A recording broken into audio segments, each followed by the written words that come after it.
Hello மக்களே, நம்ம இன்றைக்கி எங்கே வந்திருக்கோம்னா குண்டார் டேமுக்கு தான் வந்திருக்கோம். இன்றைக்கி தேதி பார்த்தீங்கன்னா 5/8/2025 குண்டார் டேமில் பார்த்தீங்கன்னா போட்டிங் விட்றாங்க. சூப்பராக இருந்தது. நாங்கள் போயிருந்த டைம் பார்த்தீங்கன்னா கிளைமேட் வேறு லெவலில் இருந்தது. எல்லோரும் குளிச்சு அவ்வளோ என்ஜாய் பண்ணியிருந்தாங்க. போட்டிங் பார்த்தீங்கன்னா ஒரு ஆளுக்கு 50 ரூபீஸ் சார்ஜ் பண்ணுவாங்க. போட்டிங் முடிச்சு நேராக பார்த்தீங்கன்னா குண்டார் டேமில் இருக்க ஃபால்ஸுக்கு போயிட்டோம். ஃபால்ஸில் பார்த்தீங்கன்னா நாங்கள் போயிருந்த டயத்தில் கூட்டமே இல்லை. அவ்வளோ என்ஜாய் பண்ணி குளித்தோம்.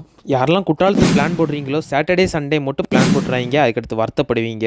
இந்த மாதிரி மோர் வீடியோஸ்க்கு என் பேஜை மறக்காமல் ஃபாலோ பண்ணிக்கோங்க.